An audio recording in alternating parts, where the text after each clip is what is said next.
Well, Zach, I miss you. I thought you'd be here. I'm disappointed. Zach. I hope it hurts. I hope it hurts.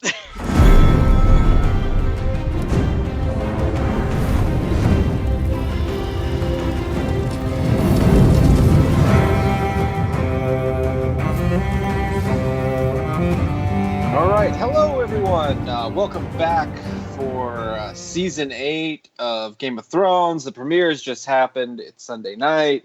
We're excited. There's like more than 5 people listening again. It's great.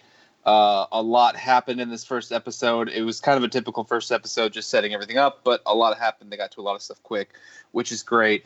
My name is Adam, also known as drownedsnow on the podcast of Ice and Fire forums, and I am joined by Michal.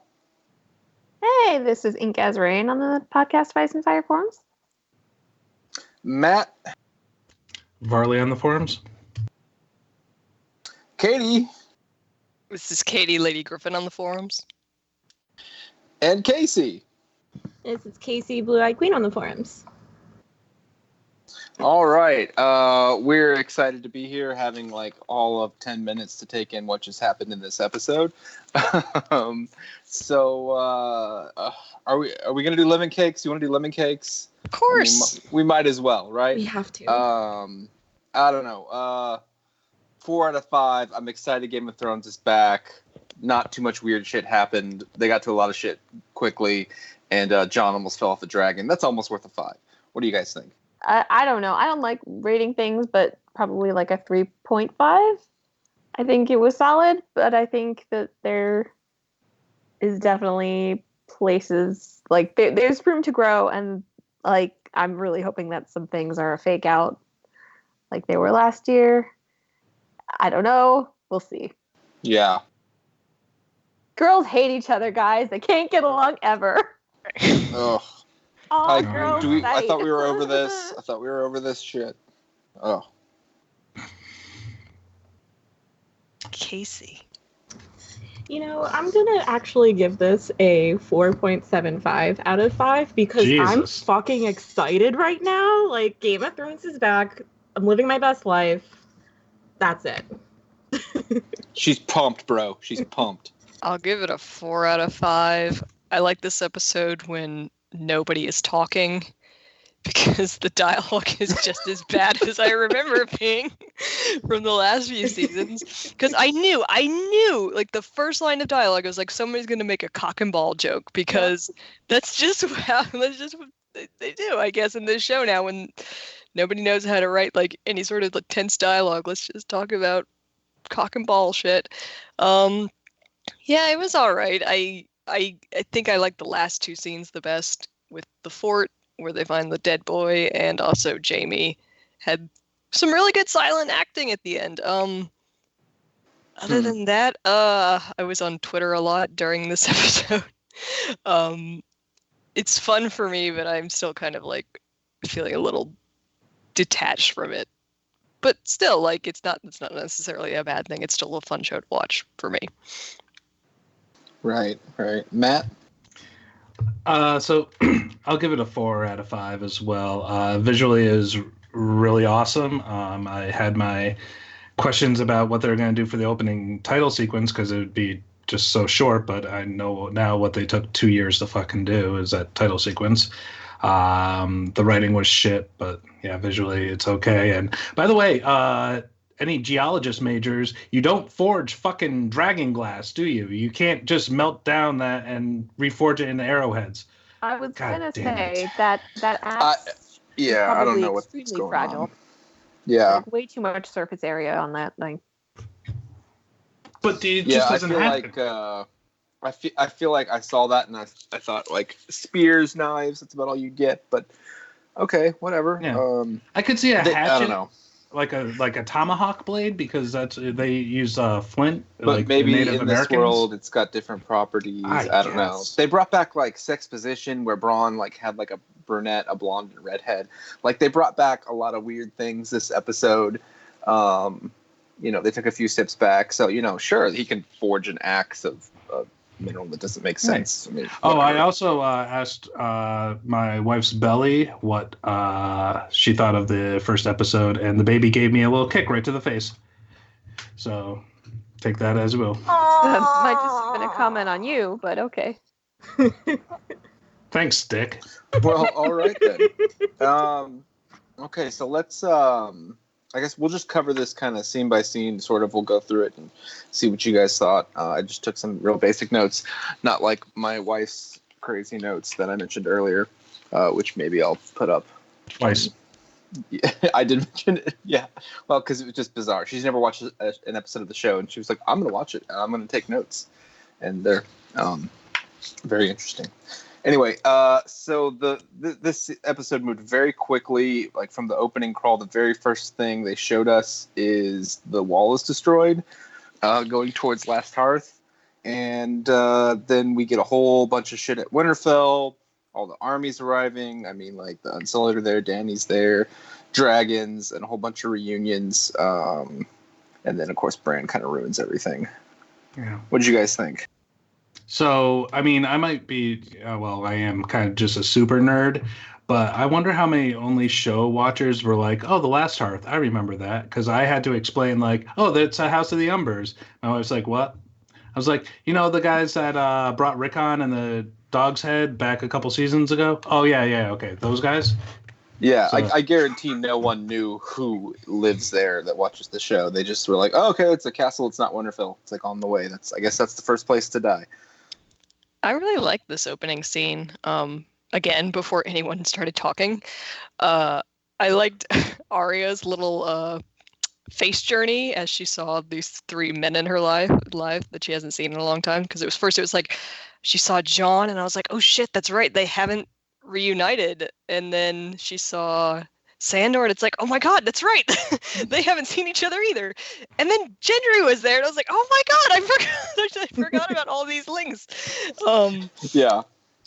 So that was, and you could tell they were like, we have to spread this throughout the episode. We can't do it all at once.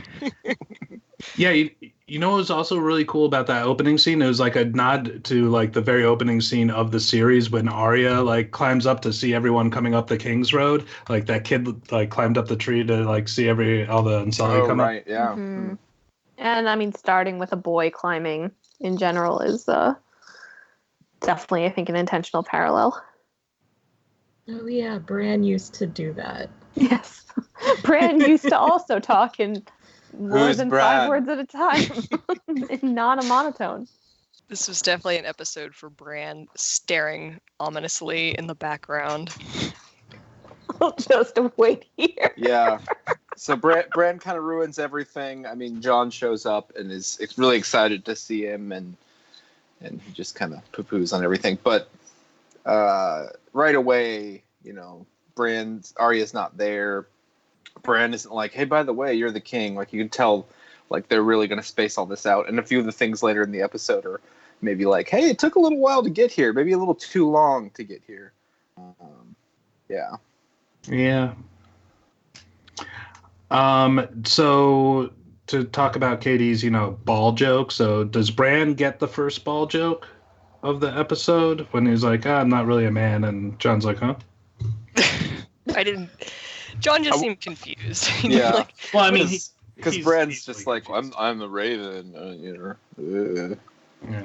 Because I think that, like, Bran is speaking from, like, oh, I'm not actually human anymore. I'm part Cthulhu deity, whereas I think Jon took it as, like, a really mean-spirited self-depreciation, which is why he reacted. Because he was crippled, you mean? Yeah, he was like, you know, don't say. From his face, I got the impression that he was like, wow, don't say that about yourself, and not really knowing how to respond.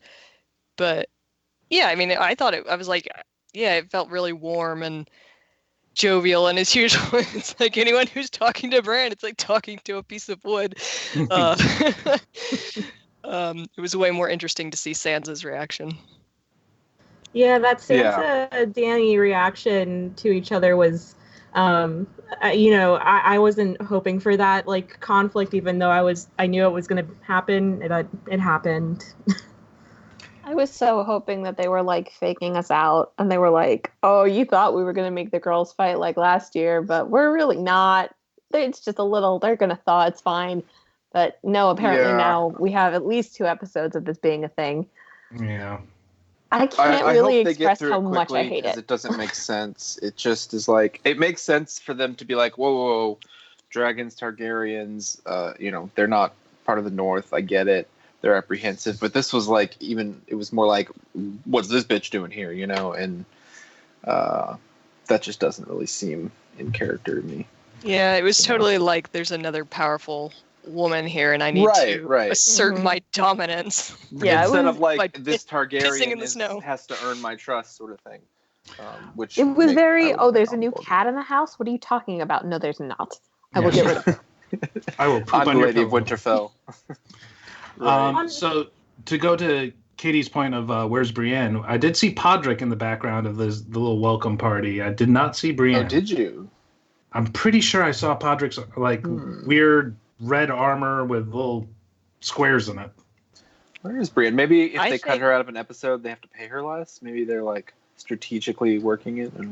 I think that next episode, when Jaime is on trial, we need a character witness for the Kingslayer, and Brienne is gonna step out of the shadows, and be like, "Yo." Oh yeah. Slam her dick on the table. Yeah. And be like, what? This is my husband. Me after Arya and Sansa. Goodness. So speaking of drama in the hall, after we get the first little batch of reunions, we get the backlash over him bringing Dany, and not just bringing Dany, but renouncing King of the North, bending the knee, and poor little Umber is being sent to get the rest of his people. And I wrote down at the time that little guy is dead. Sure enough. He sure was. I've drawn a line to the end of the episode where that happened. But they're trying to pull everyone back to Winterfell. Obviously, we find out that's not going to be terribly successful. And of course, Sansa, as one of the smartest people in the room, decides to say what the audience is thinking. How the fuck are we going to feed all these people when we couldn't feed people already? So shit's going to happen pretty quick because there is no food. Yeah. But the dragons are starving. They only ate like 18 sheep in one day. Oh my goodness, they are not eating enough.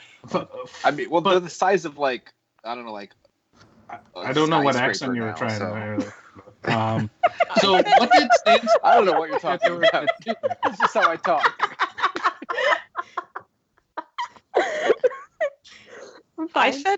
I fed a Chihuahua this weekend 2 whole hamburgers, so I understand that it's like accent.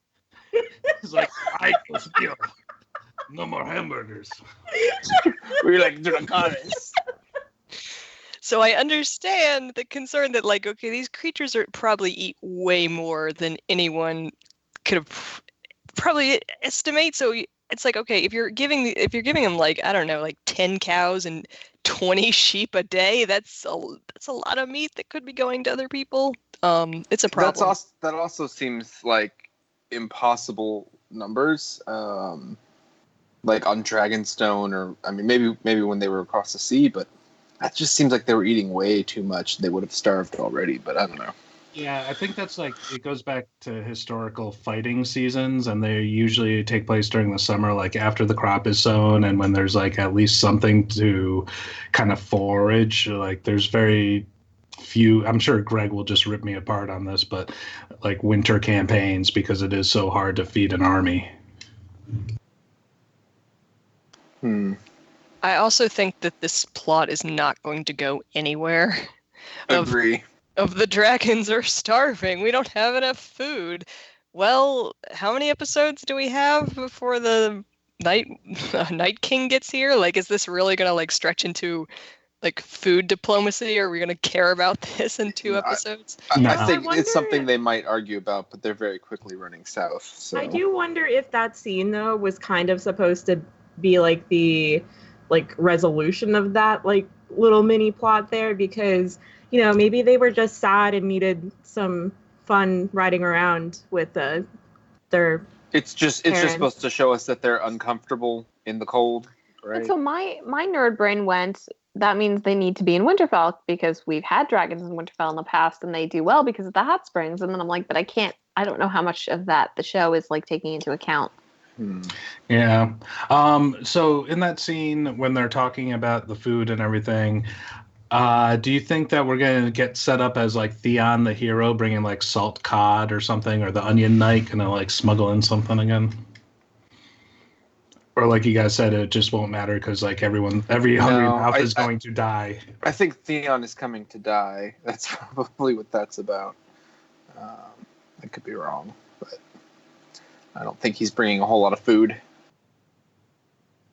Well, he doesn't have any teeth, so he doesn't eat much. I feel like they should have already sent all of the civilians south at this point, just for the purposes of the fact there is no food. Just send everyone with what they've got going south as fast as possible. I feel like they made it a point in this episode to outline how fucking stubborn the Northerners are. So I don't even think they'd take the hint if they're like, hey, move south. They're like, no, we're Northerners. All right, have a turnip. Like I can just eat this snow. Yeah. I don't know. They know how to survive winter, so I don't know. Like I said, I know we're really concerned with like reparations, but I don't think that any of the show writers were concerned with this part. Yeah, I don't think it'll matter. No, it's there to like make Sansa seem reasonable, I think. Yeah. And yeah. like because they're not giving her much else to do in terms of reasonability. Because nobody can talk to each other, and Jon can't even introduce these people properly. And anyway. So why didn't Lyanna and Jorah have a moment? Why would... Oh, because they're like third cousins, right? I think it's their uncle. His niece. I'm sure that's coming, but it's not...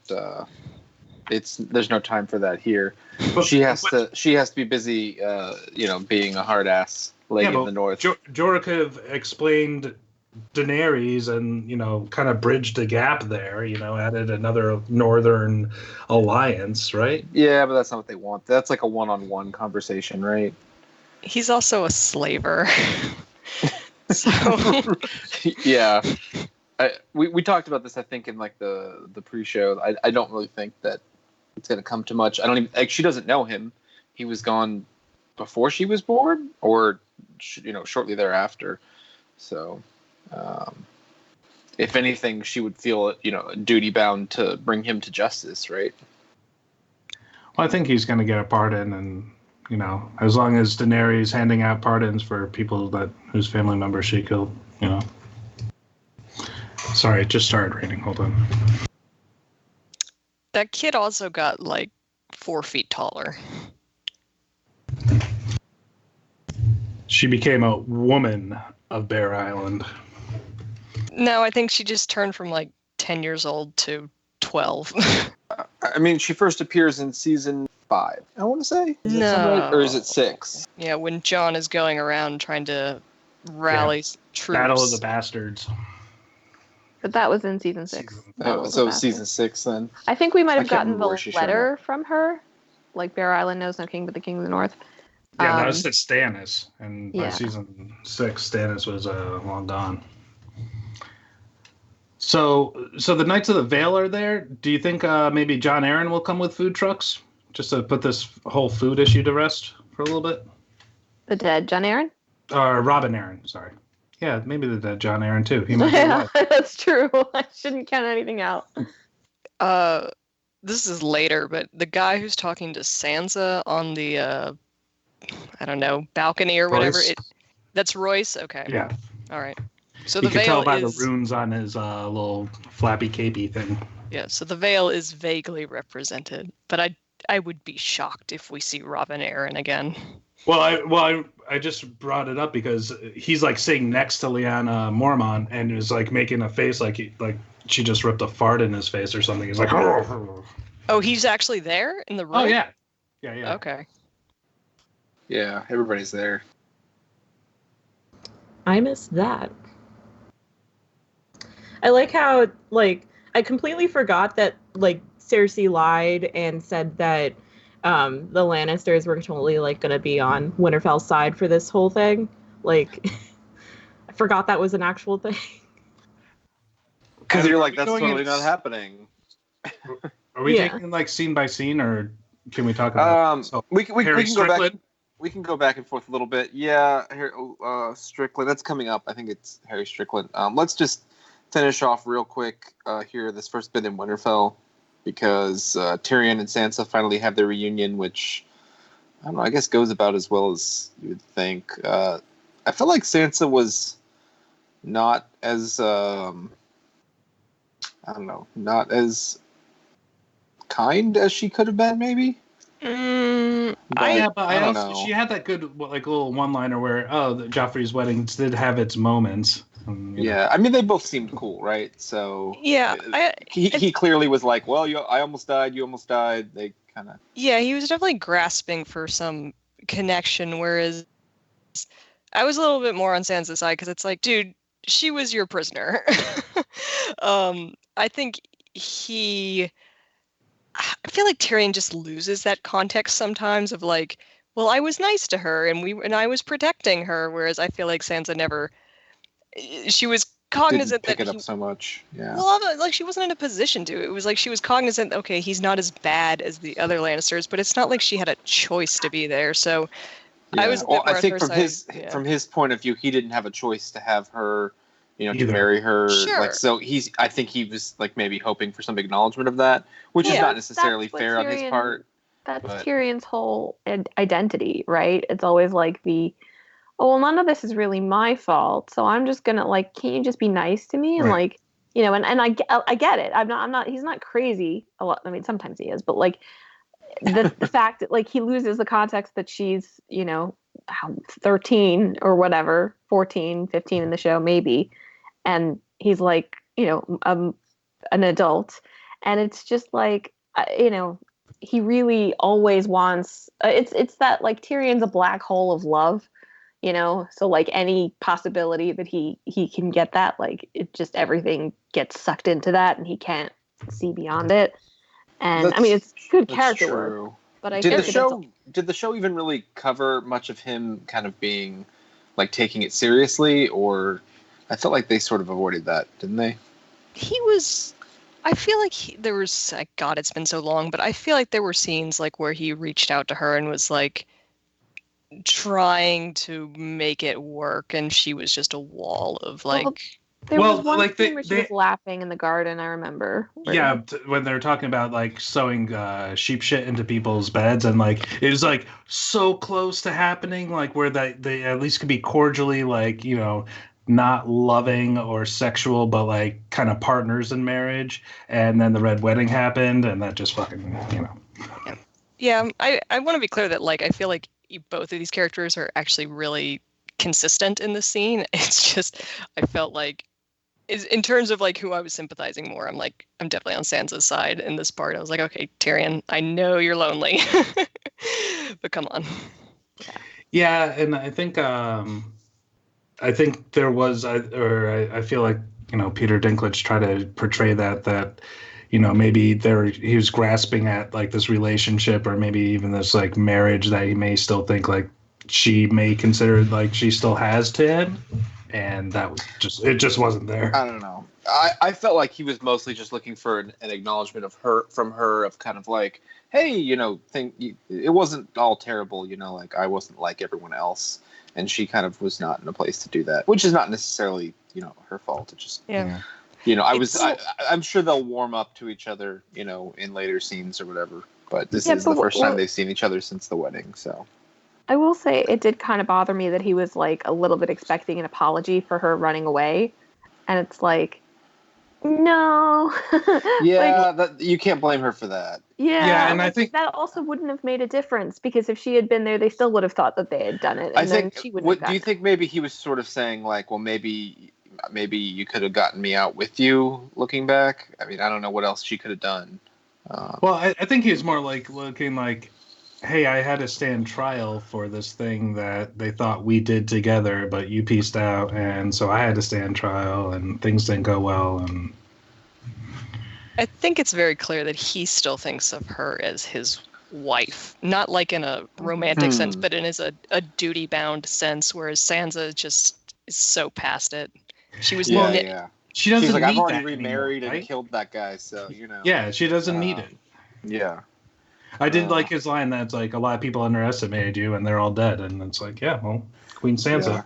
Yeah. Hashtag Queen Sansa. It's but the part of that sucks is where they make her out like in the next scene. Well, perfect parlay here to Jon and Arya having their reunion after so long, but where Arya says that oh, she's the smartest person I know, and they give Sansa a lot of credit, and then they pull her right back with like the catty stuff with her and Arya and her and Daenerys, and it's like she can see that, like, even not knowing anything about the conversation that Tyrion and Cersei had, like, Cersei's not sending anyone up here. You're an idiot, Did you think that Arya really thought that Sansa was the smartest person she knew? Because Sansa herself has like admitted that she was like a stupid, silly little girl at points of her life, and like she wants to be past that. But I don't think Arya is buying that she's the smartest woman. I'll tell you what they were doing in that scene. They were trying to repent for the some girls are stupid line in like season 1 when I think it's when Jon and Arya are having their last conversation. Or some girls are idiots or whatever, and they're talking about Sansa. And I think this was supposed to kind of that was what Jon was expecting. It was like, oh yes, I hate her, oh she's so stupid. And then Arya actually, being like, no, we're cool. That actually felt really credible to me because I agree. Jon was in a place where like the last time he saw Arya, she was very, very young, and he's seeing the relationship as it was all those years ago, where Arya has obviously grown up and she feels a lot more. I think she sees Sansa and she's like, she's been through a lot, and why are we trying to throw her under the bus? Did anyone else? I don't think it was earned between Sansa and Arya necessarily, but I'm kind of like given what happened last season, but I'm kind of like, I'll take it, I think that last season, or that last scene in that last season, was supposed to show us that the girls are on the same side now. So I think that it actually does kind of feel appropriate. And I think kind of one of the overarching themes in this thing is kind of going to be, or not themes, we're going to see more Starks against Targs, maybe. And that was kind of exemplified in that that Arya and Sansa were on the same side, whereas Dany and Jon were on the other. Great, and now Jon's going to be conflicted and mopey little bitch again. Did anyone else get all the feels when Needle was brought up? Like, it totally, I knew, like, if you were to ask me, like, who gave Arya Needle and when, it'd be like, oh, Jon Snow in the first season. But, like, I never thought about it again until, like, he brought it up during the whole talk. That scene was so funny, though. Like, have you used it? Oh, Casey, that's so funny. That was heartbreaking. Just look at her. Me. That was like awful to me because the way he has no idea. I know. And she's blatant like once or twice. Are you kidding me? She like literally cut her way back from Bravos on the sword, and like forget. She's like, I killed all the Freys. Yeah, and it's I to just me that want her was a to moment tell of Jon, like real. But that was like a moment of real disconnection. I think that again, Jon is expecting things to sort of have been the same. And I mean, to be fair, it's not like, I don't even think he knew. The last he heard from Arya was like, we don't know exactly where she is in King's Landing. So I'm not really blaming him, but I think that was a really poignant moment where she was like, okay, he's not aware that I'm a murderer and a killer, and quite comfortable with that situation. Right. You never even had the fake Arya thing on the show where he thinks his sister's at Winterfell and all that. Like, he's just thought she was long dead, and the last time he saw her, she was like 9 or something. But it's also as a younger sibling, it also felt very real in that he's the older sibling and he's very clearly trying to put his younger sibling in a box. Not mean-spiritedly, but like he just sees her as a child, like mentally still. And Arya's like, wow, like you actually you don't know who I am anymore. Which is fair. Yeah, it is. So, it felt credible. Because I feel like Arya's been doing all her things under this cloak of no one, so no one gets the credit. Jon Snow was voted Lord Commander of the Night's Watch. That gets his name out there. He died and came back, and apparently Arya found out about that. He won the Battle of the Bastards. He was named King of the North. Like, Jon Snow, a name is attached to big events in the North, so people know him, and whereas no one knows what happened to the Freys. Like, no one's supposed to know what happened over in Bravo. So, so I feel like it's credible that, he doesn't know of her escapades because no one's talking about it. She didn't put her name on it. She doesn't want anyone to know, but, like, I feel like if I was Sansa, if I was, just their whole crew, I'd be wanting people to know, like, yeah, we killed all the Freys. But, I don't know. Yeah, I think Arya's in an interesting position where she's in, like, these are her skills and this is her area of capability, but she's back in the quote unquote normal world. And, like, I think we saw last season that it really doesn't work to leave your bag of faces lying around and, just talk to your sister like, I could kill you wearing your skin. Like, that's right. You got to keep that in a fanny pack. Yeah, I think she's aware it doesn't really work anymore. So she's kind of trying to figure out, and from her perspective too, like, I think obviously she's aware of how different Jon is, but it was really poignant that these two siblings come back together and, like, they both want, when Sansa and Jon reunite, they both know they're not picking up where they left off because they didn't particularly like each other when they left.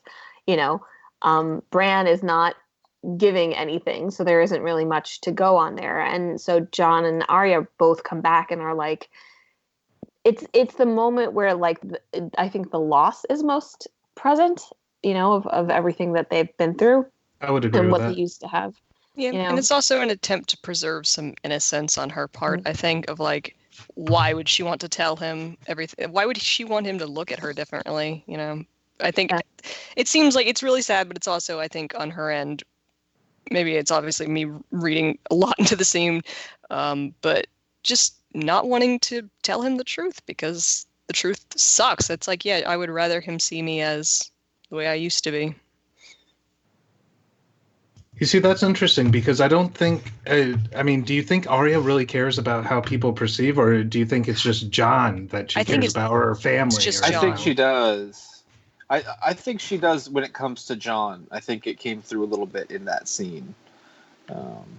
I could be wrong. Because that's how it read to me. Sorry. Like, who else's opinion matters to her as much as his does? Like, she didn't care about freaking Sansa out, Right. No, I think, like, that this was the reunion that I think she wanted the most, and because of that, I think, like, his opinion is the one that she values the most. I don't know. Her next two re-meets with Gendry and the Hound I was looking forward to those two. Yeah, and those I thought Gendry at least went.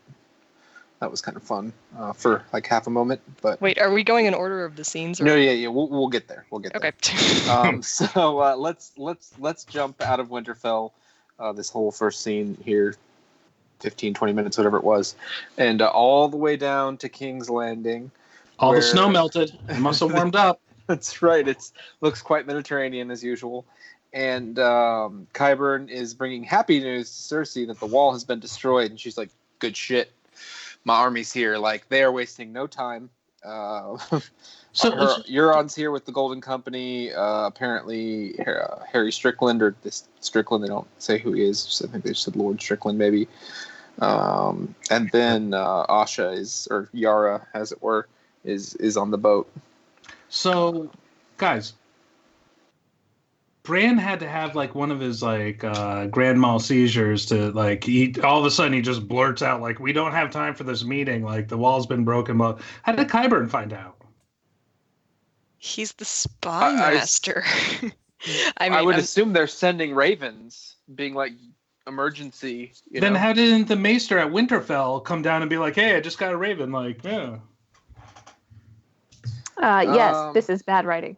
They didn't cast the maester, I guess. No, they did. It's still Malkin or whatever. Was he there? I didn't see. Yeah, he told when the guy was like, "Hey, write the letters to wherever." I forget, in the throne room scene. Oh yes, Malkin, my favorite character. Oh goodness! Isn't Malk the Simpsons rat milk that they fed the kids in school? Quite possibly. So Plus. So yeah, What do we think about this whole Golden Company situation? Cersei is quite disappointed that they did not bring the elephants, even though they explained, like, yeah, elephants on small boats, not really a great idea. And I like she how seems like she didn't get what she paid for or something because of the damn elephants. Which, doesn't that mean the Golden Company broke their contract? If they contracted elephants to be part of the deal and then bring them... No, it's an act That's of not how that God. works. Isn't it? Well, I guess that's... Never mind, that's the books. Because in the books, it's like they get caught in a storm and all the boats... That's with an act of God. Yeah. On here, elephants are expensive. When they willfully are like, they no, cost we're not going to money. put any of those on ships. That's like, that should have been in the rider. Yeah, maybe the Greyjoy should have brought bigger ships. Like, how do you even load an elephant onto a ship like that? I don't know. Maybe a small one. But a lot of butt. Build a new ramp for it. Yeah, so then we get... what is it? She's... Euron's being kind of a dick because he wants to get his queen now because he's... Is that really what he's after? I thought he was never really after that. Like all last season, and I was like, he just wants to sleep with the queen. There must be something else going on, but I guess this is what he really wanted because... Do you know how relieved I was that Euron just didn't want to fuck his niece? Like, I was actually relieved that all he wanted to do was bang Cersei instead of like having it when he's talking to Yara. I'm just like, oh, this is going to get weird and rapey. But he did, though. Didn't, and I was relieved. He said something about like, sometimes it gets lonely out here. That's why I've kept you alive. Like he said something like that to her. I know. So I was so worried that was. I was like, oh god, where that was going. If this was season 2, he definitely would have banged Yara on that boat. I'm just no, saying. it would have been. It was season 2 through 5. So instead, what we get is Cersei being like, look, I've executed men for less, and he's like, they were lesser men than me, and she's like, fine, you can smash, and so he smashes. and then we cut to Bronn with his sex position with, of course, Bronn's at the brothel and he's chosen a blonde, a brunette, and a redhead, and this is very like season 1 HBO tits and ass everywhere. My wife is like, that ass is on the screen for quite a long time. And then we get Theon, who I'm like, oh shit, something's gonna happen. No, he just like gets Yara in completely uneventful and they're off. So that was kind of good. But Euron and Cersei is still icky. Bronn played this scene really well because it is really hard to get a hard on while women are talking about people's faces melting off. So I applaud him. Fine acting. Bronn doesn't get to smash, but Euron does. It's very weird. I can't decide if I hated it or if I almost appreciated that they were like, even the sex workers are bored. Like, right, right. Except for that one that wanted Qyburn big time. She was like, I do the older men. Oh, and then Qyburn has like the sickest burn of the episode where he's like, oh, poor girl, like, she'll be dead of the pox in like 6 months or something. And he's like, wait, which one? Yeah. He like immediately checked his dick. He's like, what? Yeah, that was a good line. I felt weirdly affectionate and irritated towards the scene because I'm like, I don't miss the sex position at all, but at the same time I'm like, oh, sex position. Remember season 1? Exactly. Talk a little bit. And it was a little refreshing to hear them talking about, that guy never came back and he's just sitting here like trying to get it on and they're kind of beyond him. They're like, whatever, there's only a few men left. Yeah, Bronn, I don't know. Bronn's gotten kind of a shitty deal over the years. Like, no, he hasn't. No. I what I mean is the fact that he's still in this game. Like, he should have had a bag of gold and been gone a long time ago. And he even says he had a castle and a wife, and and she took it away. Yeah. No, I mean that was Jaime being like, "Please come with me," and he was like, Dorne. That was fine. I'll have more stuff after. Dorne never happened. Yeah. Bronn has, I think, walked into most of the losses that he has taken. Yes, and a castle's too ambitious for him, but he definitely could have left a rich man who didn't He's have to work. He's also alive, and for so how kind of long? like, well. So is the mountain. I mean, when Qyburn brought in that like. stupid crossbow, She's like, oh, poetic justice. I'm like, you expect him to go to the north, kill 2 Lannisters, and then make it back to someone who's going to eventually lose the war anyway and won't actually be able to pay back this debt. I'm like, he's not stupid. I thought his whole thing was that he's like, I take the money when I can and get out. Right. But like, Cersei's the bad bet. And you know what Tyrion's going to do is go back to the old line. Remember, if you're going to betray me, I'll pay you double. And Jaime's going to be like, yeah, me too. And then they'll both kill Bronn. But he tried that last season when they met at the Dragon Pit. And Bronn was sort of like, whatever. Like, it's not going to happen. I don't think he'll ultimately go through with it. I'd give them props if they do, because I do like that idea of putting Bronn in that position. It may be the only interesting thing they've done with him in a while, but I don't think that. I don't know. Like, Michal, remember the Dickon jokes last season? Yeah. I just think they have they really like the bro thing, and I do not think that they're gonna go back on that. I'll give them props if they do, but bro. So I was not paying a lot of attention during that scene. So he has to kill Tyrion and Jaime? That's right. That's the idea, yep. Oh, okay. Cersei with that crossbow. Jaime? Yeah. Cersei moves on real quick. Yeah. She's over it. She's with her new true love, Euron. Yeah, also, guys, like, Cersei has the mountain that could have killed Tyrion or Jaime last season. Like, they were inviting him to, and he hasn't done shit besides stand there and go. So to Cersei, the only thing that she accomplished by not killing them and by doing this whole fake, truce with Dany where she's going to get them north is just to get them away for a minute, to get them to go north. Like, oh yeah, I'll be right behind you sort of thing. And then she thinks she's a genius because she brings the Golden Company in. She's over here like, I've won. Yeah. I mean, that's it. There's nothing else to it. I don't understand what stigma. She already blew up her uncle, so she's a kin slayer. Like, I don't understand what stigma she thought she was, right, missing. but if she killed Tyrion there, the dragons would have probably burnt her to death. So fair. I think that's probably about it.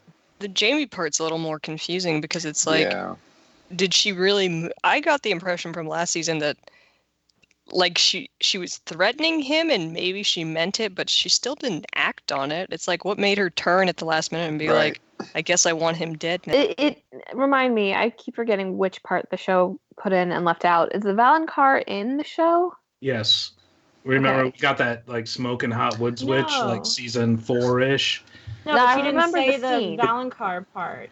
It's talked about the queen and her children dying. But I don't remember if the Valonqar was in there. Yeah, we complained about it not being in there. That's what I remember. My bad. Okay, so it's not necessarily that, but I still think Cersei's just doing this as like an insurance policy for herself. I don't think she's necessarily in like a Jaime must die frame of mind, because I don't think she'd let herself get there. But I think she's just solving problems in the easiest way she can. So with that being said, do you think she'll pass off her pregnancy as Euron's? Oh, she seemed disgusted by that idea. I don't know. But I think it's less about her like wanting to kill Jaime than it is about the fact that she couldn't do it in person, obviously. I think she, there's the emotions, the connection. We saw she just couldn't do that last season. I think that it's more of, well, now that he's gone, now that he's really left me, like, I can't let that stand sort of thing. It's less about wanting him dead than more about like asserting her authority over someone that, But isn't like didn't acknowledge it? I don't know. If you have to say like, I won't let this stand, isn't it important to let everyone know that you killed him? Like Daenerys with the Tarleys, like, this cannot stand. I killed them, and that's the punishment for it. Otherwise, like, it cannot stand, and eventually they got shot accidentally by their old friend with a crossbow. Like, everyone's gonna know she did that shit. I mean, even if she's not sending a whole army to do it. Yeah. I mean, I honestly so first of all, when Qyburn brought in that crossbow, I thought that he was gonna kill Bronn, because I just thought people were gonna die this episode. Right, I was a little unsure there what was gonna happen. Yeah, we lost baby boy Glover. Umber. Umber? No, Glover. Clearly the most important character. But also, I had a thought during this episode. I thought it was kind of weird that Cersei wouldn't, like, do this herself. So I do wonder if this is something that, like, Qyburn is conniving on, necessarily. Like, something that's not really Cersei involved there with killing her siblings. Maybe it's Euron's idea. Yeah. It could be that, too. Could be as good as anything. I do wonder... I mean, because last season there were parts where it seemed like she just wanted to kill Bronn because he set up the meeting with Tyrion, and then like now who else does she has left? Like no one really, but she's sending him away. So does this mean that Harry Strickland is? Are we going to get like a bigger role from him as sort of like the land commander for her army, and Euron's still going to be on the ocean, or what? I mean, what's I don't know. I feel like you had to keep Bronn around just because like you don't really have anyone left in King's Landing, but. Maybe not. I mean, I assume they cast Harry Strickland because he's going to do something, but... Yeah, well, they did have that whole Dorne season. That's true. Right. They've done this before. I don't know. So, did you guys expect the rescue from Theon to be this quick and uneventful? Nope. And, okay, so I take back. You didn't have Yara tortured half to death and begging Theon to kill her. Fine. Yeah, I thought we were going to get some of a preview chapter thing of some awfulness. I thought it was really silly that the way they resolved the tension of their entire relationship is she just headbutts him and then gives him a hand. I was like, okay. All right. I could have written this when I was in 10th grade. Forgiven. But I like Yara, so I'm glad she's not dead. Yeah. That's basically where I'm at with this. What do you think of her plan to retake the Iron Islands with 3 ships? I don't really know what's going on there, but because in one point, I guess it makes sense, her saying that, like, well, if things go to shit, the Queen can come to us on this island. Makes sense. How do the Iron Islands survive winter? They steal everything. They can't grow shit. Right. How do they even have people left to defend them? With all 2 giant fleets that left. I don't know. And I think that's why they could retake it by just showing up with a couple ships and just being like, "Hey, I'm queen now. Your king left, and he's fucking dead." It's all the old dudes left with crossbows. They're like, whatever. They're just gonna. I mean, they're probably gonna be like, "We have fish and octopus. That's it." And nobody's going to fit on those fucking islands. Well, there'll be a lot of fishing. I mean, for sure. I don't know how much fishing you'd have to do to feed that army. But okay, for real. Do the Iron Islanders fish in the books? Excuse me, Katie. Please refer to a podcast of Ice and Fire episode that we were on, or that I was on, and Casey, I think. The problem with the Iron Islands. Thank you. I don't want to listen to that. Just tell me. Oh, no. Foiled again, Matt. I know. I try to do stuff. I don't remember what we said on that. No, that just basically there are fishermen and then there are iron miners, and that's basically it. They reeve and steal and can't really produce for themselves. You could you could subsist on fishing, though. That doesn't make any sense. Definitely fish and kelp. You can't. Once you hit a certain population, there aren't enough cod on the Grand Banks for everyone forever. What about all the artists and all the computer scientists? Yeah, you could eat them. Aren't they drowned at sea? Yeah, where's the liberal arts college on the Iron Islands? I think it's Roderick the Reader, and that's it. Great Wick. College of the Arts. anyone who enrolls is just killed. Never heard from again. What'd you major in? Philosophy. We went to the same place as the only person who ever majored in gender studies on the Iron Islands went to. I definitely told my favorite teacher in 12th grade that I was going to major in philosophy, and Miss Ferguson, I want to thank you. She said, "Why?" For telling me I was a fucking idiot that I needed to change my mind as quickly as possible. I started as a philosophy major, and after half a semester, I was like, no, no, this will not end well in the world. Yeah, I made the lucrative choice of changing to English.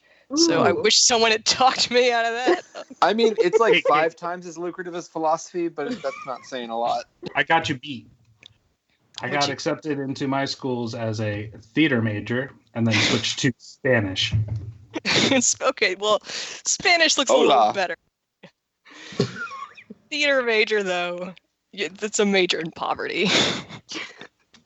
Yeah. I think I had a philosophy professor who was once like, yeah, the only reason philosophy professors tell students to go major in philosophy and become philosophy professors is because they want to feel better about their life choices. Pretty much. So Theon's going to Winterfell. Sure. Because he doesn't have an education behind that. So is he going to be our wildfire sacrifice? He might be. That's gonna be Davos. I'm still calling it. I don't know. Theon, Davos was in this episode. It's poetic. It's well placed. And speaking of Davos, I guess that does lead us back to Winterfell, where Varys, Davos, and Tyrion are all having a chat. This scene I love because Davos is clearly rewriting his entire life story so that he was born in the North.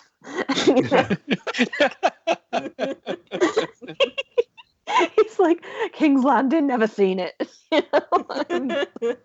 He's a good smuggler. Like, he can fit in anywhere. Like, he's got to know all the local nuances. He's retirement good. Home. He lived with the Foresters.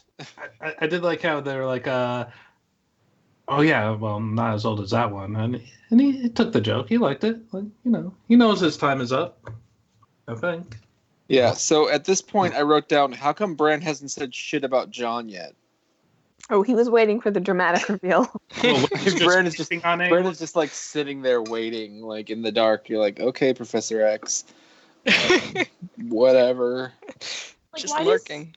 Why does he have to be moody in the middle of everything? Like, he's probably in the way constantly and he constantly has to move. Like, why can't he just go, like, sit somewhere else? That's giving him wheels and mobility was a mistake. Oh, God. I'm calling the ACLU.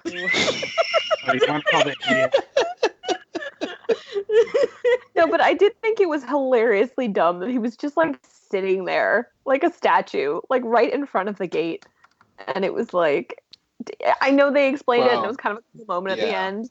But like, I wish he'd been like under an overhang or something and just been like. But also, and then, like, it makes me question his powers because he's like, I'm waiting for a friend. I'm like, well, you should know when he's coming, so like, go get a snack. Yeah. Good point. What the fuck, dude? Also, Winterfell security not great. No. Never been very good. The gate's just fucking open. I guess they've stressed so much that well, if they're alive, they're not our enemy at the moment. So I guess maybe that's it. Anyway, let's move on from how to ride your dragon. What the fuck was this scene, man? Like, we don't even get the reveal yet, and Dany's like, I don't know, he seems to like you. You want to ride him?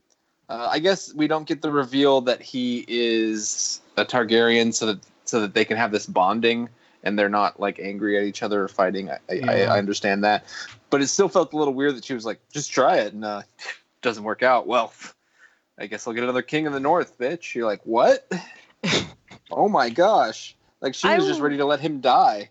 I was willing to forgive it because this scene was a lot of fun. Yeah, and this is the amusement part. It was. Right? Like, no. This is the Game of Thrones, yeah. Dragon, and then you'll come out at the waterfall into the gift shop. Yeah. Yeah, this is them prepping for like the Winterfell like theme park at Universal that'll eventually open up. Yeah, of course, yeah. Okay, so I don't remember if this was in the show, but when they get to the waterfall and she says we could stay here for 1,000 years. That's a grip. Yeah, I was like, is that actually in the show? Is that the same place? Or I can't remember. No, because they were north of the wall. And they were in a cave. They were in a cave, but like they flew. Who the fuck knew where they flew? I don't know. It was very deliberate, and I thought it was actually very sweet. I think it made John uncomfortable. No, and then Drogon likes to smile, watch. like of remembrance and like kind of like recollection of Ygritte and his feelings towards her, and how maybe Dany has stirred those same embers. Maybe he's about to give the Lord's kiss or something. Jeez, it's cold. It is really cold. I was like, you guys can find a better place to do this. You can. Also, when he was like, I've never ridden a dragon, I was like, I'm really glad you guys didn't go for the obvious joke, but I'm also disappointed. Yeah. Also, best form of birth control is a dragon looking over your shoulder. Like, I don't think. I'm sure it's too late for that. Okay. Thanks for killing the joke. Sorry. Alrighty then. Rhaegal looks pretty damn creepy. He looks different, and it looks better because I feel like in the previous seasons, him and Viserion, they just looked the same, like kind of like a sand. Yeah, you couldn't tell them apart. Yeah, now he's like green gold, like he's supposed to be. It looks good. Does he also look happier? Like the way he's looking at Jon, like he looks. I have a daddy now. Kinda. Like I couldn't tell in that scene if he was like, get away from mama, or like, yeah. You know, I couldn't tell what the hell was going on. Well, Drogon was like, get away from mom. Look at mommy and daddy kissing. Also, in the books, they have like saddles and shit, right? For the dragons. Like, they don't just like grab the spikes and hope for the best. Well, Dany just like grabs the spikes and hopes for the best. Like in the historical whatever naked things that we got, Fire and Blood. Hashtag Greg. Greg. Late is the hour when hashtag Greg joins. Who did the first? I did. Because you're my favorite person, whoever that was. I missed you, Greg. Oh, Katie, I miss you too. Who are all these people? Hey, Greg. So why don't you give us your lemon cake rating real quick? And we're talking about Jon nearly dying on that dragon. Just for that thing, or overall? Just for the whole show, and then that's just where we are in the episode. Good God, who invited this person? It's been a while. How do I podcast? What button do I press? Make sure your mic is on. Yes. It was fine. 3, I'd say. There was nothing really that like I had a trouble with, except for like the weird Dany Jon Sex in the Snow stuff. But it was a build up to what's coming. But no, it was fun. It was fun. We had a little mini like a premiere show at the bookstore. We had a bunch of people there watching on a projector, which was a lot of fun. Yeah. What's the general consensus here? Where was the Sex in the Snow? Because I missed that. Well, it was implied sex. It was implied sex. Yeah. I think we liked it. I mean, I personally feel like I kind of rate the episode 1s differently than the rest of the season because like they're never the best episode of the season. Yeah. But I mean, this felt like a lot of stuff moved really fast and like we got to shit so quickly. Fast. Yeah, I think it's setting up the season to go fast and to get us a lot of exciting stuff for these later episodes. So I think it was good. The thing that I had the biggest. Sorry, go ahead. No, go ahead. I mean, I was just going to say it could have been worse, like paced less well than it was. I think it was definitely fast, but it didn't feel too perfunctory to me. Yeah. No. They were just checking off a lot of boxes, but they did it well. Yeah, the opening credits I was more excited for that, how much it changed than anything else, which is weird. But the thing that I don't like the most is the weird, like the last season ended like the dead have broken through and they're here, and now it's like they're here, but they're not really here yet. And the whole weird last hearth thing, I didn't like that because like it just didn't seem to make sense to me how they got a way to jump ahead, Greg. Oh, are we? I thought it was over. I was just like telling you my thoughts. I don't know you were going somewhere. No, we're still middle of the episode. No, that's okay. That's okay. I don't have time for this. I'm going to bed in 5 minutes. I thought I was just going to tell you my stuff and leave. Damn it, Greg. No, you have to stay here now. I do not. When my ice cream's done, I'm going to bed. We finally have gender parity on this podcast. It's been so long. I just want to talk to Katie. Any people will go away and I can just talk to Katie for an hour. That'll be fun.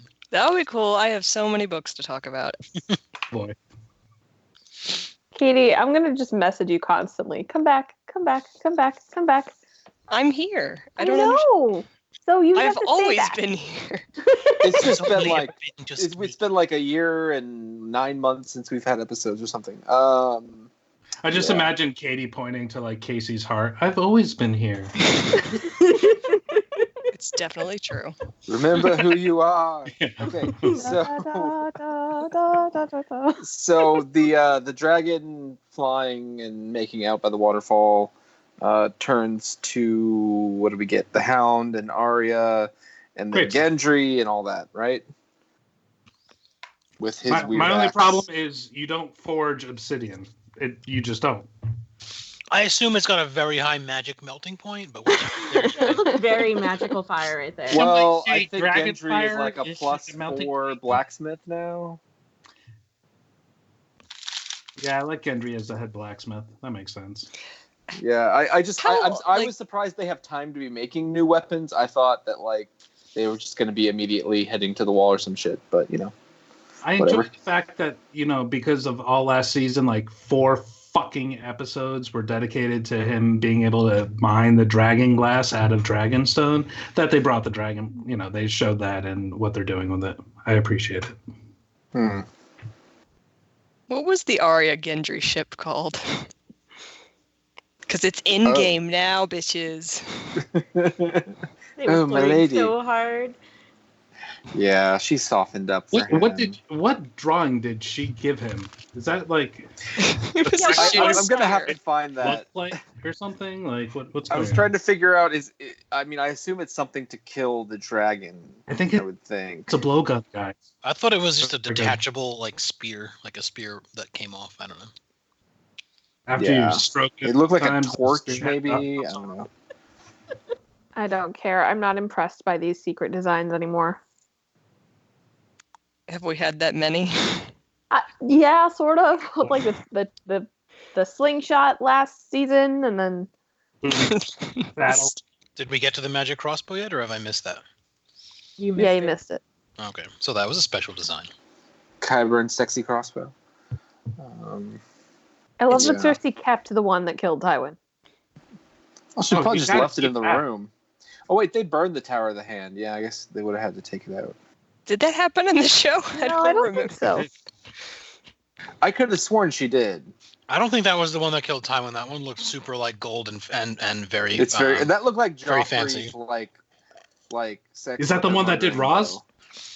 No, that was like a weird like multi-ratcheting crossbow. That was like some weird contraption. Memories. Oh right, yeah. They had to adjust it because Joffrey couldn't cock it on his own.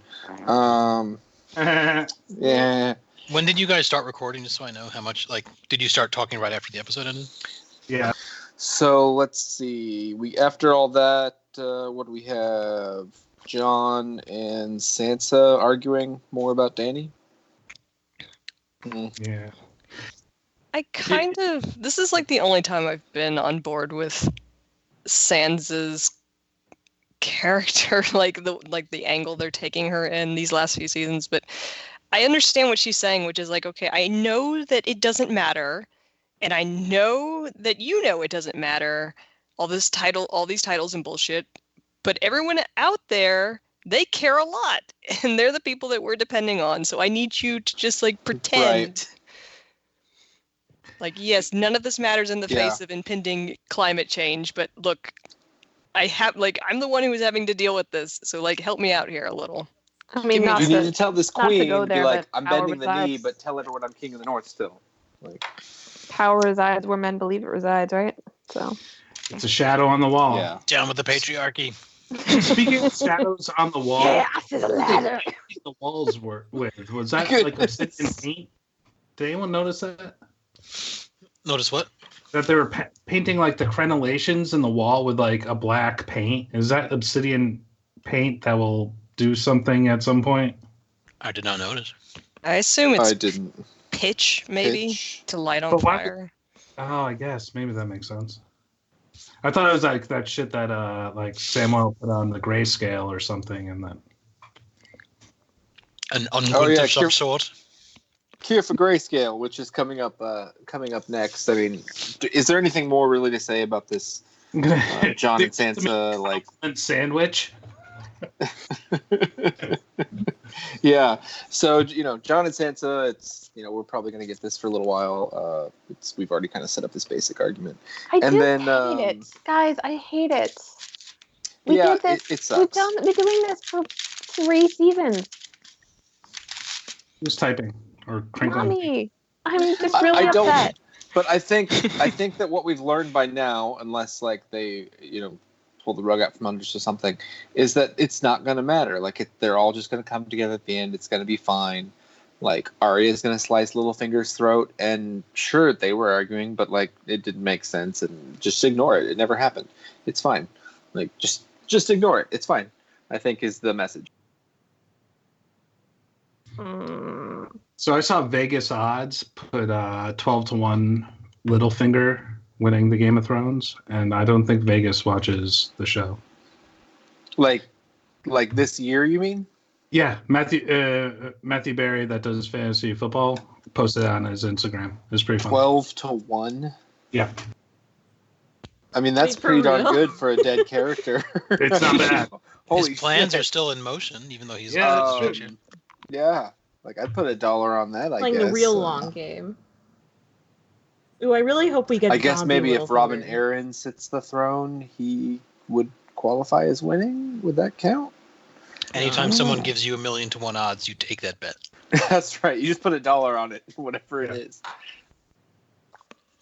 I was quoting Kevin from The Office, just in case anyone wants to nitpick. Yeah. No, yes, I remember. So anyway, so we move on to Dany, Ruiner of Moments.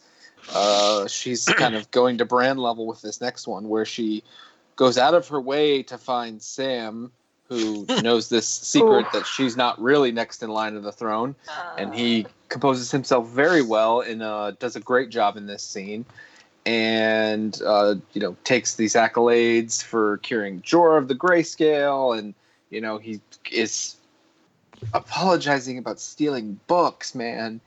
And then she's like, so I definitely burned all of your family. And I was like, this is not the honesty I was intending you to do. I was intending you to do different honesty. Yeah, I thought that maybe she would try to comfort him a little more or something, but she definitely realized, maybe this is a character moment where she'll realize, hey, yeah, I fucked up some stuff. But yeah, his dad, he doesn't care about his dad, right? Like his dad threatened to kill him. So like this is Sam's Emmy moment when he's on the verge of tears the entire time. And I guess I was waiting for him to be like, well, my family wished me dead, and I don't think he really realized that Dickon didn't really care for him. Dickon was nice to him, I thought. Wasn't he? No, his brother seemed okay with him. His brother seemed like a decent guy. I think in the books he's a dick. Yeah, in the books he is. Yeah, but they changed. I think the first Dickon they had in the show was a dick, and then the second one was kind of nice because they recast the actor. Yeah. Oh, I don't even remember the first one then. Yeah, the first one's like, the last one was the guy from you dumb bastard. There's Umbrella Academy, I guess. But yeah. Oh yeah, that's right. Because then he steals the sword. So yeah, I don't know. I mean, his brother didn't threaten to kill him if he didn't go to the wall, like his dad. So. But I think that's also that's the total loss of I don't think you steal that sword without wanting some praise for it at some point down the line. Like that's a ballsy move, Like I thought that was cutting the cord. I thought like stealing the sword was saying, fuck you. It was burning you don't the bridge, accept me, I'm off. Sure, but that means something different when he's dead. That's because just you can't rub it in the face, so it's kind of you can't rub it in the face, but he also is never gonna get any closure from that, in terms of either way. If his father was like, "You're terrible and the worst," or if his father was like, "Wow, Samuel, your strength lies in another way place." To be a and man. it's strong. Yeah, but you can see that he only really cracks when he. Did you see his father ever say either of those things? Do I think that Randall Tarley would have said those things? I don't know, because Randall Tarley was a little bit inconsistent. Like, he was quite honorable the last time we saw him, and that was weird. But he was a total asshole to Sam, so I don't know. But he was also like, you weren't born here. So I don't know. But I kind of like this scenario because I think it's one of those things where people I think are drawing the wrong conclusions in a lot of ways. Like I don't think Dany was right for burning the Tarleys, but I also don't think that it was like a, wahaha, evil queen, mad queen type of situation that people are like reading it as.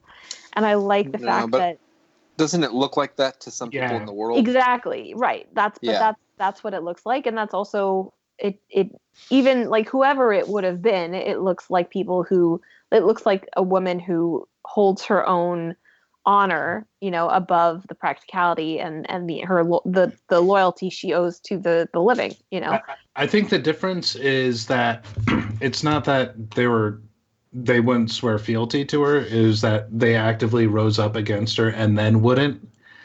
So I'm sure there's a ton of lords throughout the Seven Kingdoms that still haven't bent the knee to her, but she hasn't roasted them alive yet. I mean, whether that and even in defeat, they refuse to surrender. I mean, that's kind of a big deal. So, but again, no one else was there, so I don't know. Do you think this is enough justification for what Sam does? Which is? Well, I feel like, again, they've been here. We've seen day turn to night a couple times. So, like, why hasn't he brought this up to Jon or to Dany? And she's right there. I mean, you'd think it would be a good moment to be like, by the way, you have another relative.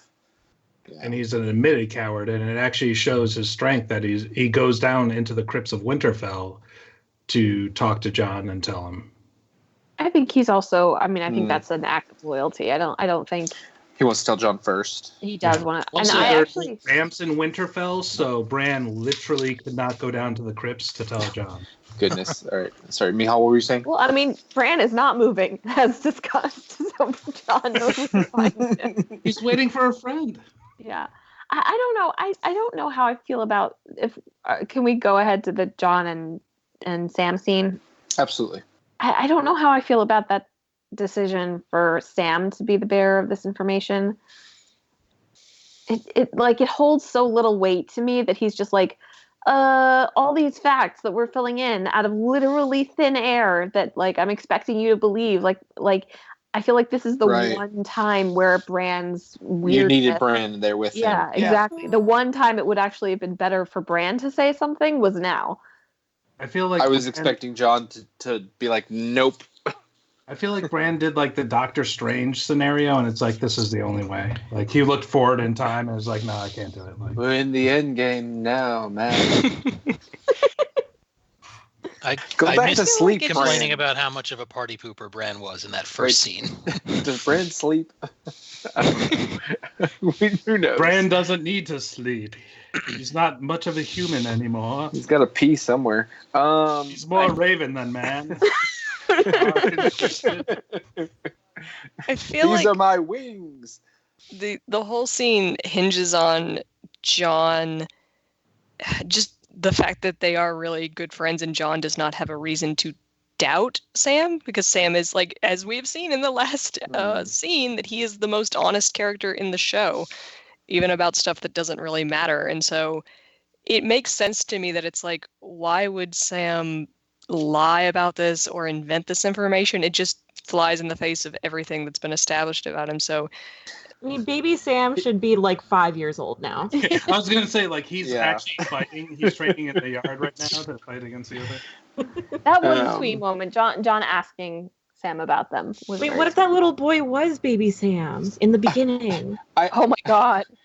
They're the same age. Anyway, I think that Sam was a good friend here, just because when, Jon is clearly distressed, saying, "You're telling me like my father lied to me my whole life." He like very quickly he's clearly been turning this over. He's like, no, your father, like, if he had told you the truth or told anyone, like you would have been dead, and he promised to keep you safe. Like, it wasn't about him, being a dishonorable man, or like, don't shatter your image, everything you know of Ned. Like, this was actually another part of that. Yeah. I don't know, though, because it's so much of what Sam says in this scene is motivated by his anger at Dany and his desire for Jon to be king. Yeah, that was a little weird. Yeah. Like, I get what they were doing. I just, like, it's a lot of emotion actually a pretty short scene, and I don't know that it, and again, a lot of mythology tossed in at the same time, so I don't know that it 100% worked for me. I think it works just because... I did feel like this... Sorry. Go ahead. No, you go ahead.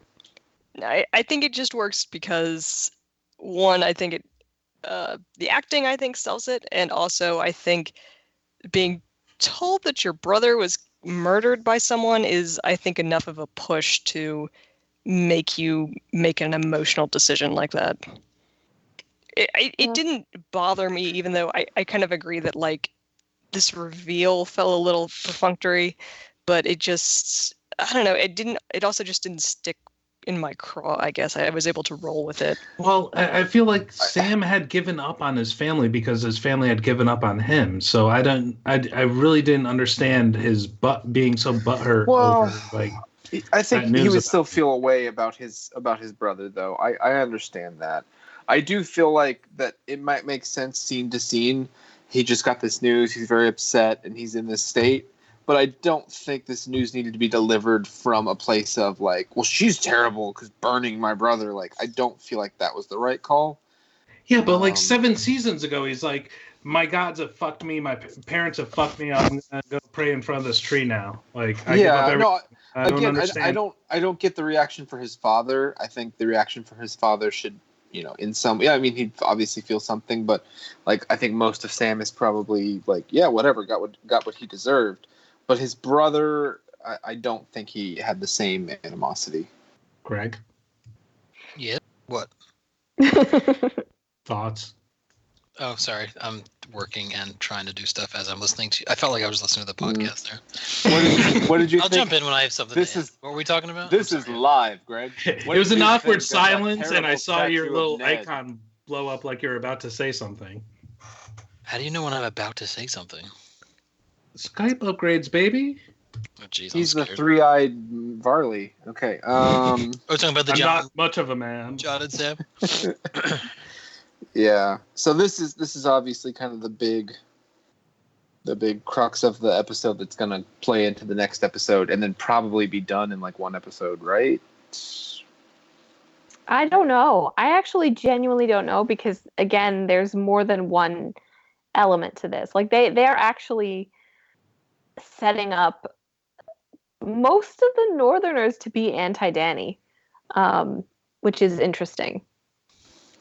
Oh, you think she's gonna burn some Northerners? No, I don't. But I think that that's more of a conflict, I think, than I was anticipating. I was, I think, just assuming that they would go along because Jon was like, she queen, me prince. Yeah. And they saw the dragons. Yeah. I think we didn't see through the world book like the backlash that maybe Torrhen Stark got. I was reminded of that a little bit. So it's like if I were Jon, I'd been like, I wouldn't be the first Stark that bent the knee and took Warren in the North. Like, when Aegon came. Yeah, it's a very northern thing, I think. Yeah, I mean, I don't know. I would have brought up history and been like, listen, not the first one. Way off me. It worked out for a while, and everyone's all right. I mean, all of the points are on both sides. Really, the points are good. Like, she's like, look, these people, they follow you, they know you. Especially when they've been sent away, they don't see the dragons, they don't have a chance to meet her. I totally get that. And his point is like, this is our best shot. Like, I just brought like way more people up. I've tripled the size of our army, maybe, who knows. So I mean, it all makes sense, but I don't know, it feels like a weird conflict to have, but it is a very kind of northern conflict to have, I guess. I don't know. I guess the good thing is, like, compared to last season, is they're having these conversations not in front of everyone. True. So, like, they can dissent, they can have their own opinions, but they, in front of everyone, they have to seem of one mind. How do you think they're going to take Janagon Targaryen, or whatever he is, when he's suddenly like, so I'm not the king of the North anymore, but I'm also just not from the North at all. I mean, even though he really is, he grew up there and everything. How are they going to take that when he's like, I'm actually the rightful king of everything? When he finally dies for real, I don't think it will matter. Yeah, probably. And did Sam bring the pertinent documents to prove it? Yeah, I'm gonna need to see your papers. You can't just Birth go around certificate. saying I'm a secret Targaryen. That shit doesn't work. Bran, roll the tape. Yeah.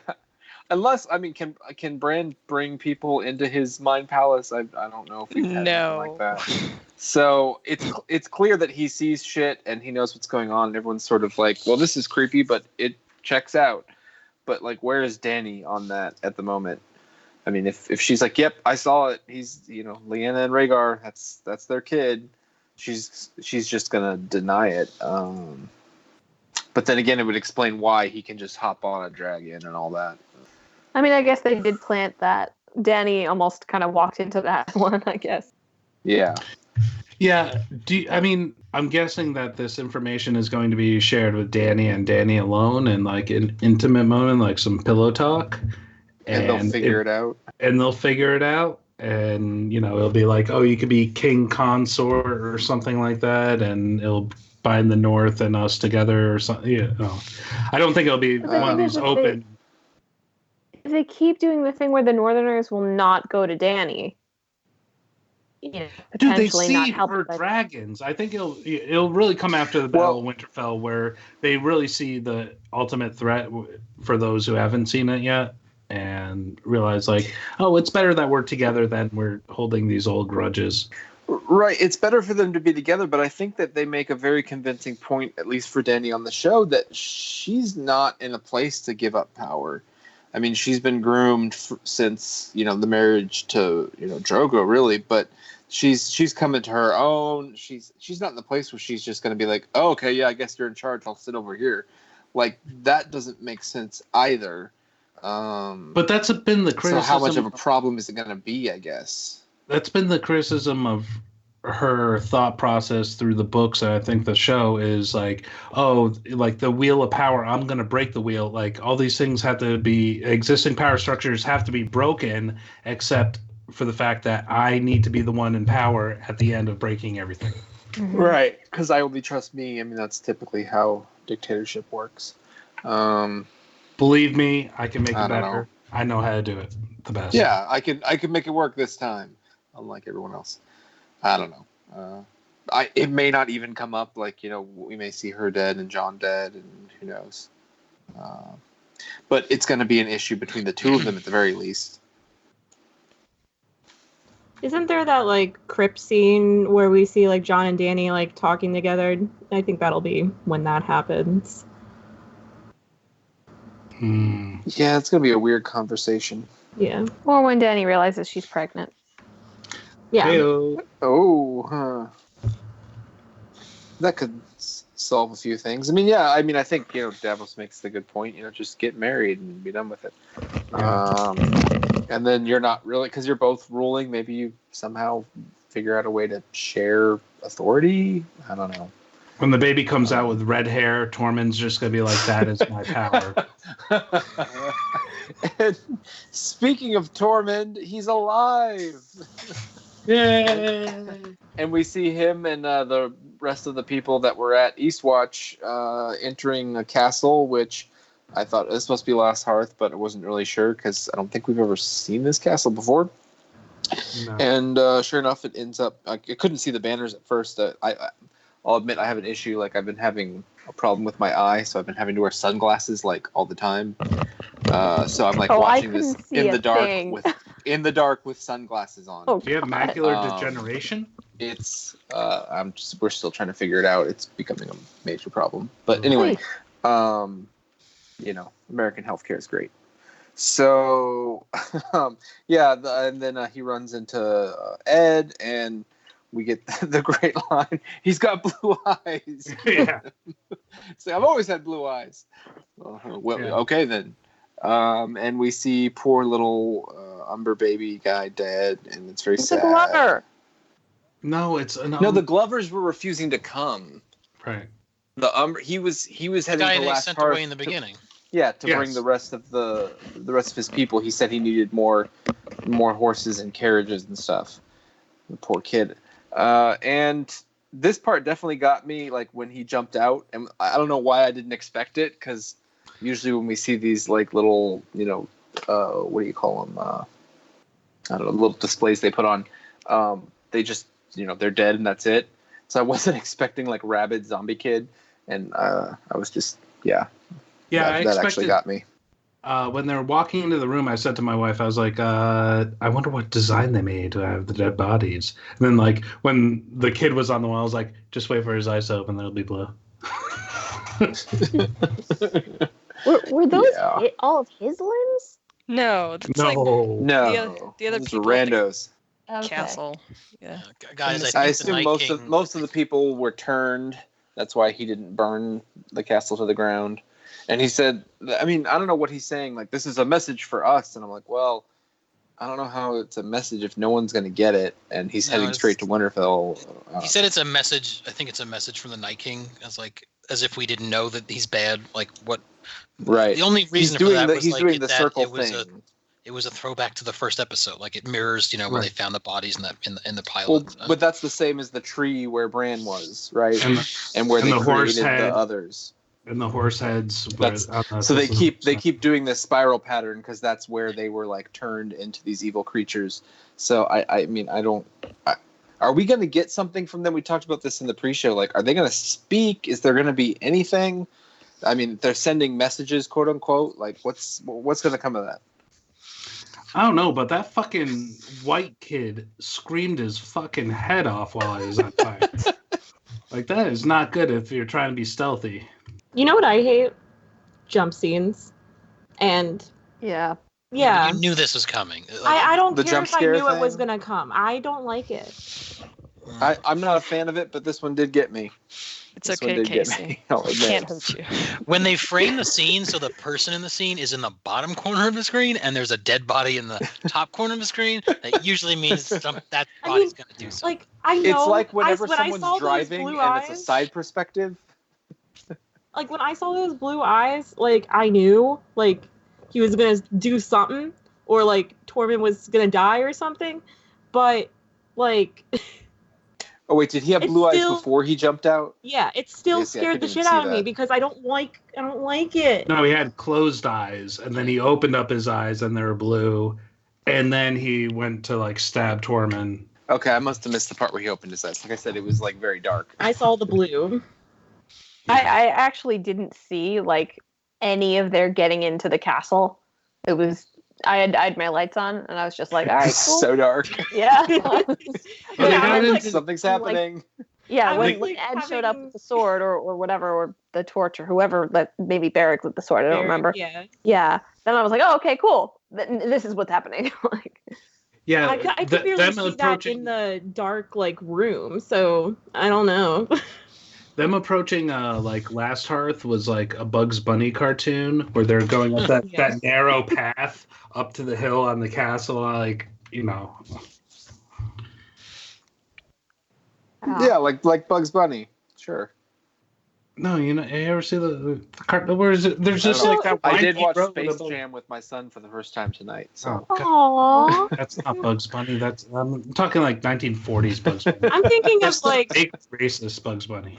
It made me think of like Scooby-Doo, like when they're all like, "Oh, you go this way. No, you go this way." And like, That's that. And they all come out Scooby-Doo the same music. Doors and what's going on. No, I know Jinkies, Tormund. Yeah, ruh-roh. You know the sound effect I mean. Yes, I know. Ed with an ascot. Yeah. So this didn't really tell us anything new. They just sort of showed us what we kind of you knew from the first moment of the opening crawl was Last Hearth is gone probably, and they're headed to Winterfell. It's also the only named location between Winterfell and the Wall, so like, it's good for narrative. Like, oh, they're at Last Hearth now. Okay. Well, Greg, I mentioned the Glover's on the other side, right? The very beginning. Yeah, they're in Deepwood Motte down by the Iron. Yeah, they're like southwest, right? Yeah, so they're not even anywhere there. Did you have to explain to anyone what Last Hearth was? Because I had to explain to why. Oh, like who they were, who the Umbers were. Like... No, because everybody who was watching was were book readers too. Except for actually, no, two people weren't. But no. Did you kick them out? No, we only had 6 people, so Bring the that shame lost belt. 30% of our attendees. But that's fun. Sounds like fun. Yeah. So then, let's see. Did anything else happen? Oh yeah, Jamie shows up at the end. Favorite scene of the episode. It was That pretty was good. so funny. Yep. I thought it was actually pretty great because it felt like actual growth is not the right word, but it's like Oh God, the pig butthole. You all I have to stare at this all month. You all have to stare at it now. I've got it up there too. Why does Reek get a He pig? was saying something really good, and you ruined it. I don't understand what The What? Ice and What's going Fire on? calendar April Sorry, Katie. this Oh, year gosh. is Trying to, like, Reek Is with Reek the pig next butthole to right a near his head. pig ass with anal warts? I'm sure I'll put a picture in the episode. Anyway, Oh, please don't. goodness God gracious, damn it. where were we? Oh yeah, so they had a whole bunch of interviews with the cast up on HBO that I was watching before the episode aired. They're like 4 or 5 minutes each, just sort of them reflecting on the series. And one of them, with Jamie was talking about the first scene where he pushes Bran out the window, and he's like, well, we shot that scene several times. We shot it in varying degrees of, clothing. But he was saying, like, they shot it with him naked, with him half naked. And he's like, and we went with the clothed version, which I think was the right call. And I'm like, yeah. The How many scene where times you did push you a have to kid out push the a window, kid at least naked? have some clothes on, right? But apparently, like, they shot it with him naked, like, completely naked. And we're like, this isn't the right cut. Like, you mean we would have seen, like dick and balls naked? I don't know. I'd probably not. ask. I don't know if they show. Ass.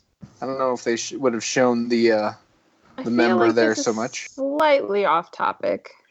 No, what are you talking Just a little bit. Well, but it goes back to Curious. the brand. about? We're talking about the dick and ass that never was. Let's keep going. Reuniting here. No, but I just thought it was an odd thing for him to do with his 5 minutes of interview. I agree with what Katie was saying, in that I think this felt very much like a shoe dropping that I hadn't necessarily expected to drop in this way. And because I at least I assumed somebody was going to tell Jon, about his heritage, and like a lot of those things are I kind of expected. So it was really kind of cool to see that silence exchange and just be like, oh, this pivotal moment, that we experienced 8-9 years ago is like extremely relevant right now and is going to be resolved. It's also, you feel the passage of time very keenly, just because Jamie used to have blonde hair. Yeah, and he actually looks like he has regret and dismay, oh shit, consequences for my actions. Oh no. Whereas before he probably wouldn't have cared. Yeah, most are dead. When he's talking to Blackfish about Catelyn Stark, and it's oh well, she's dead, so I can't do anything for her. And it's this living reminder of this awful thing he did. Did he know that Bran was even alive? I don't think so. No one else. Yeah, everyone knew. Who? Is that something they're sending ravens about? Probably not. Didn't every? Oh, maybe oh yeah. Okay, so maybe not after Theon's little trick, but everyone knew that he woke up and. No. Yeah, that's not what I'm talking about. After Theon, and they exit the formal stage of the Game of Thrones. I think so. I think probably Jamie on his way up there on his 5.5 minute gallop up the King's Road. He was probably gee, I hope they don't bring up the fact that their dead brother was paralyzed, because I have something to do with that. That's obviously right, a very pressing worry. And then, boom, the first person he sees when he gets in there is Bran. And yeah, I thought that was very well staged also. I think his biggest problem will be that. Daenerys, don't you think? Well, from the preview of next week's episode, where she talks about the Kingslayer and the man who killed her father, probably. It's probably everyone. Nobody's really gonna. He's got Brienne, Tyrion, and that's there. it. Yes, but we talked, yeah. But But whatever happens, he's not being killed or jailed or anything. I mean, they're just gonna sort of work through their issues, and they're all gonna get together. The others will attack mid-trial. Right. We did have a fun moment at the premiere when we were in the store. Like everybody was really quiet, and then when they showed the rider come in, I whispered, "I think it's Melisandre," and then he went, and I was like, "I was wrong." I don't know why I thought it was Melisandre coming back. Did you really think that? Yeah, I was like, what other character? We've seen everything. Wait, I also thought it was Melisandre. No way. But I didn't say it into a room full of people. No! That's so sweet! We need to talk about this. You're breaking up. Is Carice Van Houten coming back? That's the actress. She's coming back with fire magic and titties. I haven't seen anything on that, but I haven't paid a ton of attention to that sort of thing. I'm pretty sure the last time. I mean, yeah, she was like, "I have to come back here because I'm dying next season." Yeah, I'm pretty sure a bunch of priests of R'hllor are going to come back and use fire magics all over the place. Are they going to be like? Yeah, maybe she comes back to do the dragon, the wildfire sacrifice. Maybe it's her. It's Davos. We should start taking bets on that. I'll tell you who's not. It's that baby Umber guy. Comment on this video. Who's going to be the wildfire sacrifice? Okay, what is the wildfire sacrifice? Is this a legit thing in the preview or something? No, we just assume that Winterfell is going to shit, and if the army of the dead takes them over, they're just all going to die unless there's some sort of I'll hold the line and light a giant bomb of wildfire or something to buy them time. Maybe it's Bran uses his mind powers to hold them at bay for an hour. I don't know, but it's something. Otherwise, they're just all dead, and it's Jon and Danny and whoever they can fit on the dragons escaping, and that's it. Sansa will stand there with her candle and be like, I have to I got this. And Brienne will run to her side, be like, "How can I help you?" Greg just sent us all a virus. Yeah. Don't open that. I did not. Well, don't open it anyway, but it's not a virus. .heic? What the fuck is that? Of the fucking butthole. Yeah, I did. It's weird. I just zoomed in on the butthole, and then it uploaded it as a file for some reason. Wait, so you were zooming in for your personal experience? No, because you all accidentally uploaded. Is the that what you're saying? that we've spent so much time. I was like, oh, here's enhance. Guys, would you click on it? Butthole looks like the Black Hole Event Horizon picture. Think about it. No, I don't. No. This is official. The accretion disc of shit. Guys, what picture got scrapped? Yeah, they are scraping the bottom. What picture was so offensive and bad that they're like, re-kick the hole? Yeah. Did George draw this himself? He did write the story of Butthole, but he didn't draw it. I listened to a podcast today that mentioned butt fisting too much, and I'm just. Casey, this is not the time for placement. Casey, what you do with your personal time. It was a skeptical podcast. About skeptical about what? That people fist? We don't think it's possible. We try it today. Oh my god, what am I doing? Oh yeah, kid. Yeah, this calendar has put a some fist weird, right up a butthole over here. Yeah. What else do we have to say about this episode full of typical one penis men? Not all one penis. Some of them have none. Some of them are none. I did appreciate that we didn't one see moment. Grey Worm. Yeah, Grey Worm and Miss Sandy gave each other a look like we are the only two black people for thousands of miles. Well, I assume half of the Unsullied are black also. That's true. It just looks so dismayed, well, here we are. They're gonna hate us. Turn around, buddy. This is not a good neighborhood. Remember when it was so hot and marine? This is the opposite. Cold is the opposite of heat. It's true. And we've gotten there. Yeah. I'm crying more from this laughter than from the show. I don't think it was supposed to make you laugh. No, it's just you guys. All right. Thanks. So, next week on Game of Thrones, Jamie's trial. Jamie trial. What else was in the damn preview? That was mostly it. Guys, Cersei does stupid stuff. Because literally, I was peeing during it and I couldn't rewind it because we just got this new FiOS thing. Apparently, it can't record 10 minutes of anything. So let me know what happened. Sounds terrible. So we'll be back with another DragonCast, and probably at a later date though than this. Give us some time. So are we not doing Sunday nights for? I'm down with Sunday nights. It's just sort of what everyone else wants. I think I have to start writing right now. Yeah, I think Monday nights were more.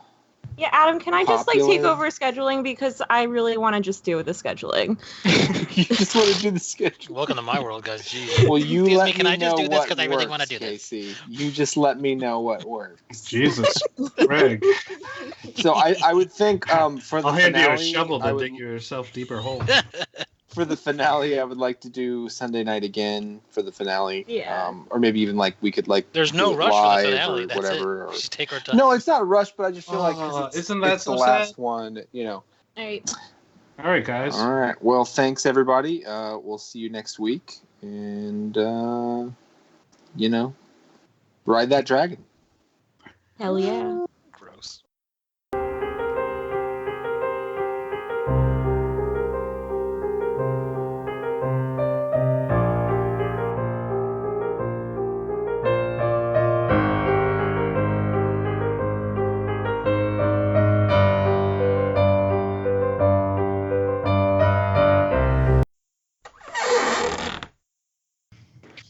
Are we doing this now? Someone started the call. Casey. Hello? Casey was trying to change her oil filter and somehow started the call again. Ooh, the ladies outnumbered the men. Ha, Oh my God, ha, finally. ha, ha, ha. I haven't been on a podcast like this. I can't remember when. I don't either. Like what? More women than men. Hold on. Let me add a few people. Don't worry, Adam and I can bring the stupid enough for many men. I had a feeling that maybe they sent a thing out that kicked everyone off 10 minutes before the broadcast to avoid people, piggybacking on other people's accounts or something. But probably not. It's probably just make everyone sign back in with their passwords and people. Yeah, why not? Why not? Yeah. I wonder how many of them were like, well, did you turn off your TV and turn it back on again? They're like, so did you legitimately buy this or are you using a friend's password? I have a watch party with a pirated HBO Ghost signal. I got 50 people here. I've got almond dragon eggs. Whatever it was Greg was making. Wikipedia says this episode is called Winterfell, though I don't know how legitimate that is. I'm gonna need a source. There is no source. I'm not finding anything I trust on Source this. is So. Wikipedia. I Well, it is Wikipedia. wrote that.